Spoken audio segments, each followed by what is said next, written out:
Boa tarde a todos, passando aqui nesta tarde de sábado, dia 28 de junho de 2025, para deixar mais uma palavra que vem da parte de Deus, que fala sobre a salvação, a justiça de Deus.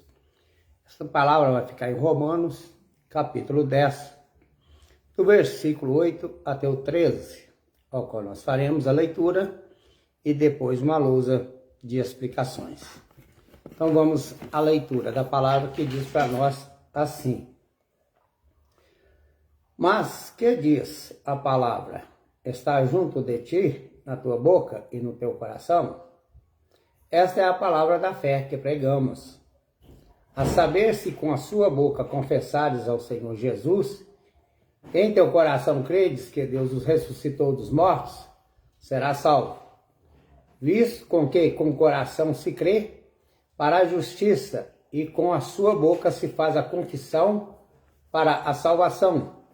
Porque a Escritura diz, todo aquele que crer não será confundido, porquanto não há diferença entre judeus e gregos, porque um mesmo é o Senhor de todos, rico para com todos os que o invocam.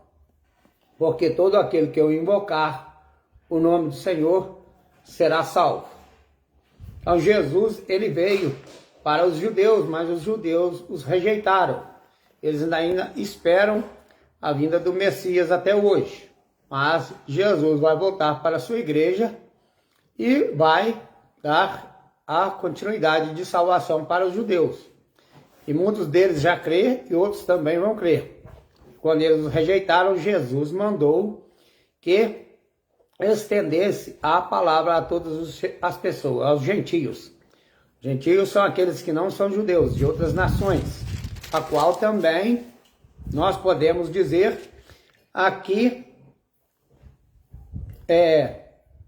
que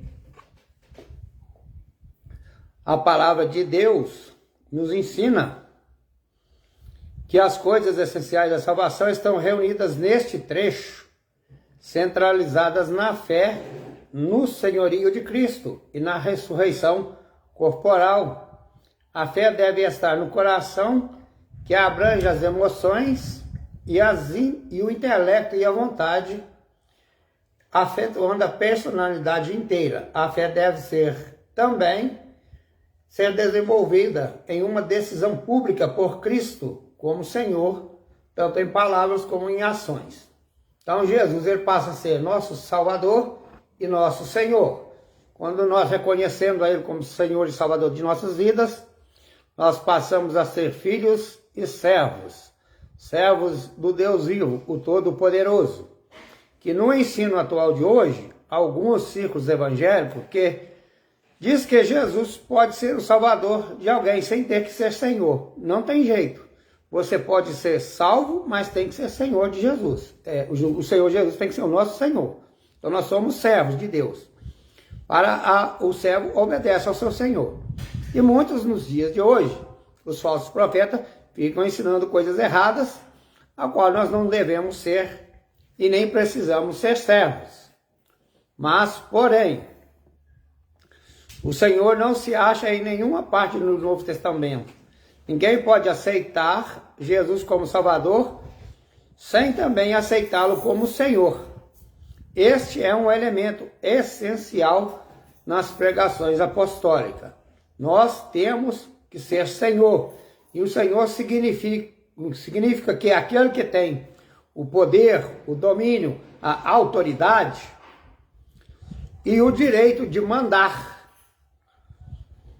Ele é igual a Deus. Jesus como Senhor, nós o confessamos, pois ele é igual a Deus, digno de todo o poder, de toda adoração, da confiança, da obediência e da oração. Quando o nosso Senhor Jesus nos escolheu, é porque Deus veio e mandou Jesus aqui na terra para salvar a todos os pecadores.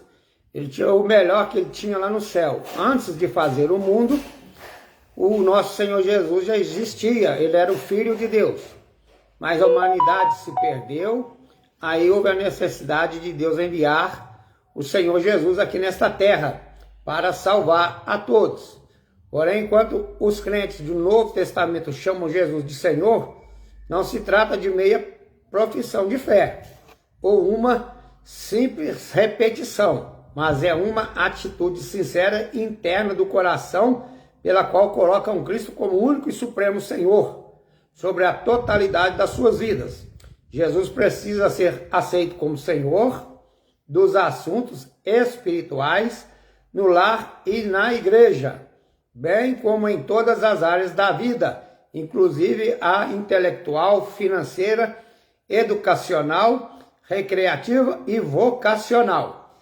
E quando o Senhor Jesus batizou-se, com 33 anos já, ele começando seu ministério, aqui em Mateus capítulo 3, ele chegou até João Batista para ser batizado. Então aqui vai mostrar para nós que nós temos que aceitar ao Senhor como nosso Senhor e nosso Salvador, que a salvação só vem de Jesus. Quando pequeno fui batizado, mas eu não sabia o que era pecado. Eu fui fruto de pecado. Ao crescer, Deus enviou pessoas para pregar para mim. Eu acreditei, eu criei no meu coração e confessei Jesus diante dos homens. Então, para a honra e a glória de Deus, eu sou filho e sou servo. E todos podem ser, porque Jesus veio para todos, que o reconhecer e ser o seu Senhor e Salvador da sua vida. Então, aqui no 3 diz para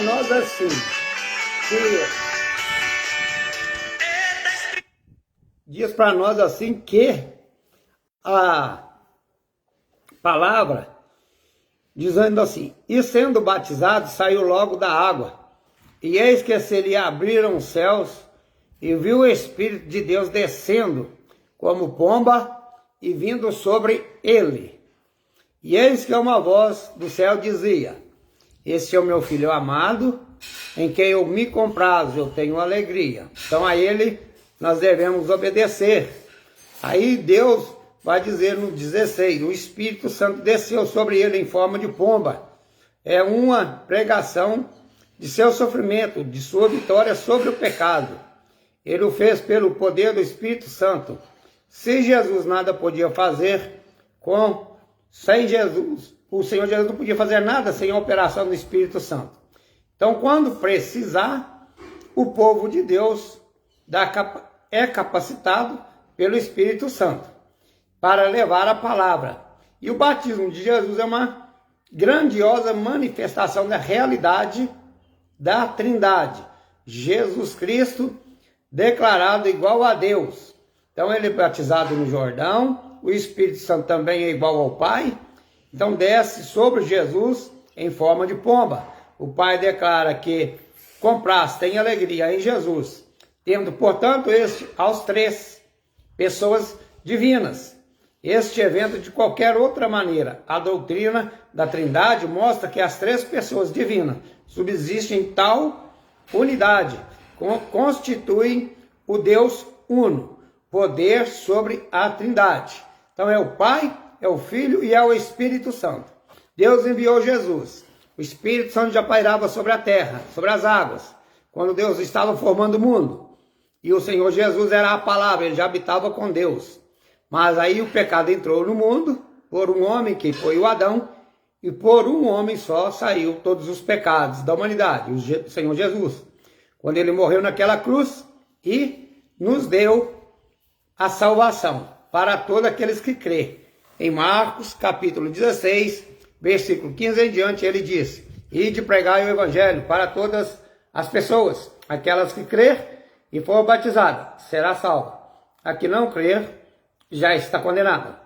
Deus não quer que ninguém vá para o inferno, mas que todos reconheçam ao Senhor Jesus como seu Senhor e seu Salvador, porque aí você passa a ser filho e servo do Deus vivo, e após a sua morte, se você perseverar até o fim, você vai ser salvo, morar com Deus por toda a eternidade.